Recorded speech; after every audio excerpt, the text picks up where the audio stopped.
Welcome to this deep dive. It's going to be about a pretty tough topic, honestly. Yep. We're going to be kind of tackling the whole question of why go on living, Right. especially when life just throws you those curveballs that just make you want to give up. Mm-hmm. And we'll be looking at the publication, Why Go On Living, which offers some really insightful perspectives on this. It's an age-old question, isn't it? Yeah. The meaning of life, Yeah. and especially in the face of suffering. Yeah, absolutely.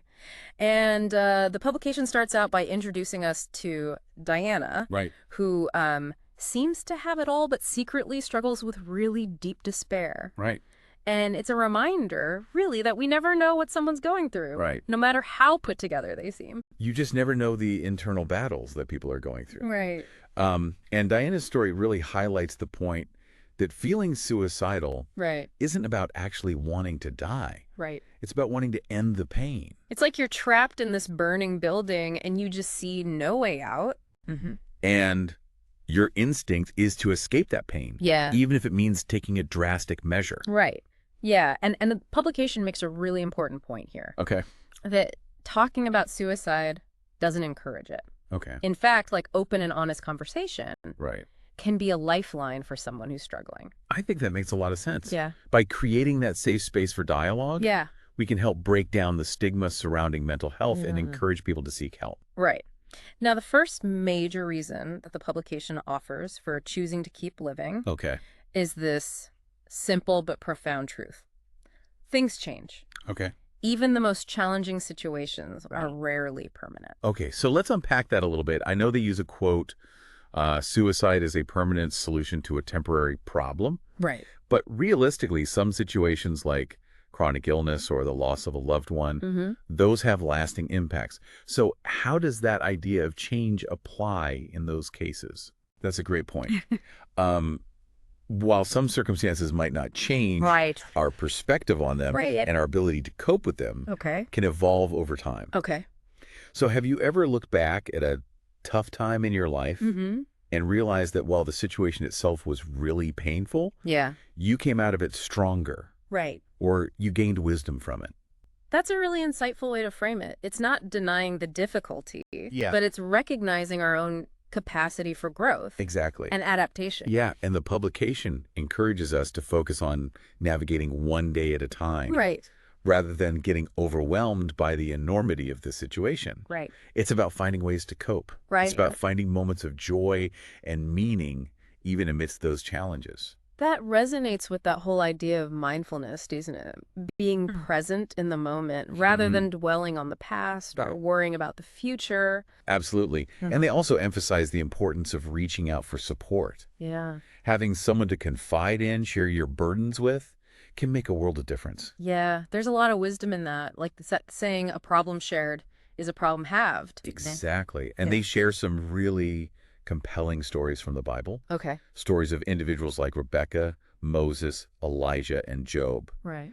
All people who faced what seemed like insurmountable challenges, Mm-hmm. but found their circumstances changing in unexpected ways. Right. They found ways to adapt, to grow, and ultimately to find a path forward. These stories really highlight that power of resilience, don't they? That Yeah. even when we feel like giving up, Yeah, there's often an inner strength that we can tap into. absolutely. So we've talked about change, but what about those moments when it feels like there's simply no hope left? Right. What does the publication say about finding help in those dark times? Well, that's where the second reason to keep living comes in. Okay. Recognizing that help is available. Okay. It might not always be visible at first, Right. but there are resources and support systems out there Right. ready to offer a lifeline when we need it most. Okay, so what kinds of help are they talking about specifically? I know the publication mentions prayer, Right. but for those who might not be religious, Right. what other avenues of support are out there? You're right. They do mention prayer, but they frame it more as a form of communication Okay. with a higher power, Right. a way to find comfort and strength in something beyond ourselves. Okay. It's about seeking solace and guidance, Right. regardless of one's specific beliefs Okay. or religious background. That's a helpful way to think about it. Yeah, It's not necessarily about subscribing to a particular dogma, right. but more about that act of reaching out, Yeah, acknowledging that we don't have to carry our burdens alone. exactly. And beyond that spiritual aspect, the publication really emphasizes the importance of human connection. Okay. It's about leaning on family, friends, support groups. Well, anyone who can offer a listening ear, a shoulder to cry on, Yeah. or even just a distraction from the overwhelming weight of our thoughts. That makes so much sense. Yeah. Sometimes just having someone to talk to, someone who validates our feelings and reminds us that we're not alone, Yeah. can make all the difference. Absolutely. And they share some really touching anecdotes about people who found support in unexpected places. Right. Strangers who offered a kind word or a helping hand, or those who shared their own experiences of overcoming hardship, Right. demonstrating that hope and resilience are possible, Okay. even in the darkest of times. Those stories remind us of the power of human kindness, don't they? How a simple act of compassion can have a ripple effect, Yeah. creating a sense of connection, Right. reminding us that we're all in this together. Precisely. And of course, there's professional help as well. Okay. The publication makes a really critical point Right. about recognizing that suicidal thoughts can often be a symptom of a treatable mental health condition, Right. like depression or anxiety. It's so important to destigmatize seeking professional help, isn't it? Yeah. It's not a sign of weakness, Right. but rather a courageous step towards taking care of our mental well-being. Absolutely. It's just like seeking medical attention for a physical ailment. Right. Mental health is just as important as physical health. And seeking professional guidance can provide the tools and strategies needed to manage these challenges effectively.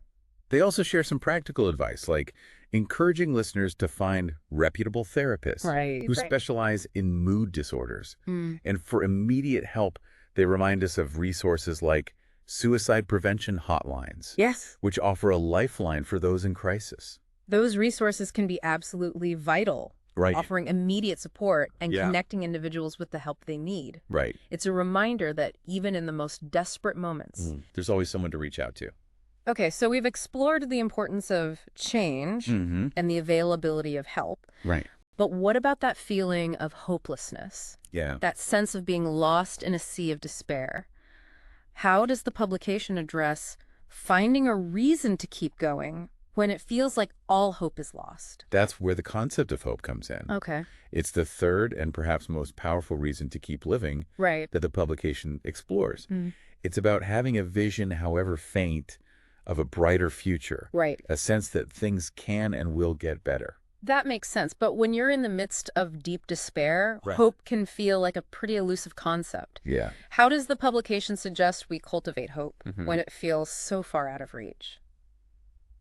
Well, they suggest that hope isn't necessarily something we find. It's something we create. Okay. It's about shifting our focus, even slightly, from the overwhelming darkness of the present moment to the possibility of a brighter future. So it's about actively seeking out those glimmers of light, those things that spark a sense of possibility, even amidst the challenges. Exactly. It might be focusing on a small goal, reconnecting with a loved one, or simply taking a moment to appreciate something beautiful in nature. Right.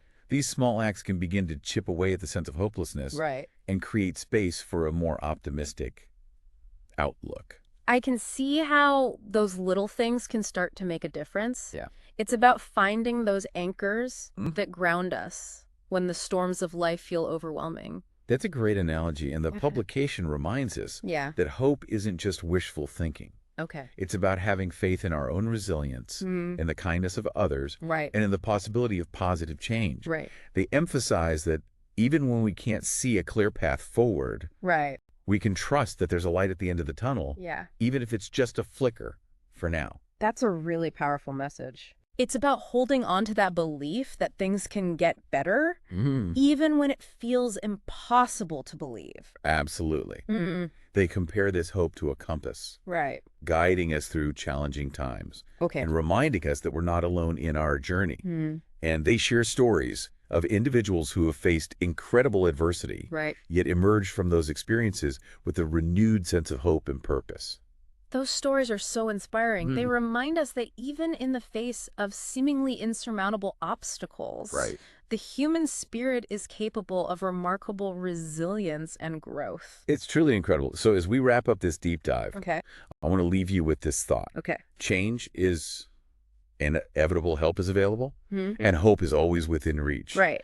It's about having the courage to acknowledge our struggles, to reach out for support, and to never lose sight of the possibility of a brighter future. Those are such important takeaways. Yeah. And remember, even in the darkest of times, there is always a reason to keep living. Take things one day at a time. Yeah. Lean on those who care about you. Right. And never underestimate the power of hope.